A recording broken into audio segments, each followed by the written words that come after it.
നിങ്ങളുടെ favourite shows ഇനി ഒരിക്കലും മിസ്സാവില്ല. ഇപ്പോൾ C5 കാണും നിങ്ങളുടെ ഫേവറേറ്റ് ഷോസ് തികച്ചും സൗജന്യമായി.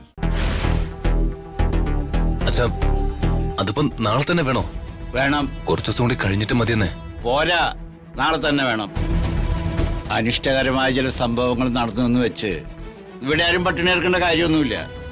നീ എല്ലാവർക്കും ഭക്ഷണം എടുത്ത് വെക്കടി. ആ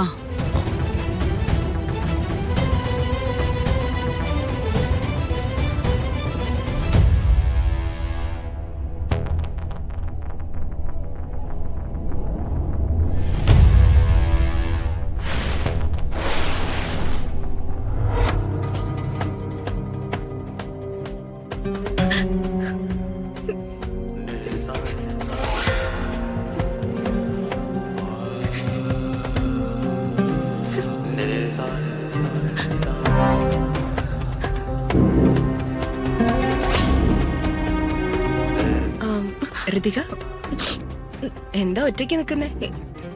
ഒന്നുമില്ല, വെറുതെ. മുൻപ് രാജുവിന്റെ കൂടെ ഗസ്റ്റായി വന്നപ്പോ കിട്ടിയ സ്വീകരണം അല്ല ഇപ്പൊ. കാര്യങ്ങള് അത്ര സുഖമല്ലല്ലേ? ഇല്ല, ഒന്നുമില്ല. ആ ഉണ്ടല്ലോ. ഈ വീട്ടിലൊരു പാത്രം നിലത്ത് വീണ ഞങ്ങൾക്ക് അറിയാൻ പറ്റും. പിന്നെയാ ആൾക്കാര് തൊണ്ട തുറന്ന് സംസാരിച്ച അവർക്കെല്ലാവർക്കും വിഷമമുണ്ട്. അവര് രാജുവിന്റെ ഭാര്യയായിട്ട് കണ്ടതേ എന്നെയാ. ആ സ്ഥാനത്ത് നിന്റെ വീട്ടുകാരെ പിണക്കി രാജുവിന്റെ വീട്ടുകാരെ അറിയിക്കാതെ നീ സ്വയം തീരുമാനിച്ച് രാജുവിന്റെ ഭാര്യയായി കയറി വന്നപ്പോ അവർക്കത് ഉൾക്കൊള്ളാനാവുന്നില്ല. അതാണ് കാര്യം. എന്നെ മരുമകളായി കാണാൻ കൊതിച്ച അവർക്ക് നിന്നെ എങ്ങനെ സ്വീകരിക്കാൻ പറ്റും? രമ്യ, അത് എനിക്കിതൊന്നും അറിയില്ലായിരുന്നു. ശ്രീയുടെ കല്യാണമാണെന്നും രമ്യയുടെ അനുജനാണ് ശ്രീയെ കല്യാണം കഴിക്കുന്നതെന്നും രാജു പറഞ്ഞിരുന്നു. പക്ഷെ അതിന് ഇങ്ങനൊരു മാറ്റക്കല്യാണത്തിന്റെ വിഷയം കൂടി ഉണ്ടെന്ന് രാജു പറഞ്ഞില്ല. എനിക്കതൊന്നും അറിയില്ലായിരുന്നു രമ്യ. രമ്യയുടെയും നിങ്ങളുടെ രണ്ട് വീട്ടുകാരുടെയും വിഷമം ഇപ്പൊ എനിക്ക് മനസ്സിലാവും. സോറി രമ്യ, തെറ്റുപറ്റിയത് എനിക്ക്. എന്നോട് ക്ഷമിക്ക്. നിനക്കിതിങ്ങനെ ഒരു സോറി പറഞ്ഞ് അവസാനിപ്പിക്കാം. എനിക്കോ? എനിക്ക് നഷ്ടപ്പെട്ടത് തന്നെയല്ലേ? അതിന് പരിഹാരമില്ലല്ലോ. സോറി രമ്യ,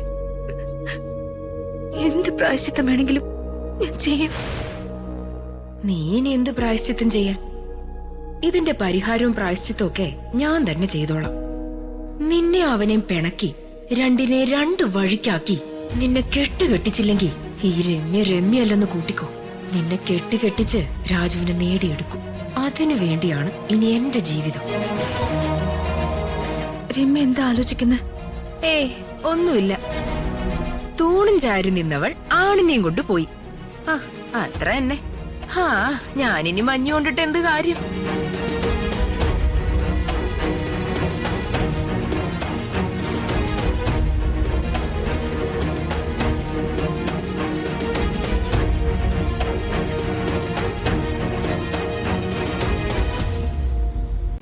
ഡൗൺലോഡ് ചെയ്യൂ C5 ആപ്പ്. കാണൂ എല്ലാ എപ്പിസോഡുകളും സൗജന്യമായി.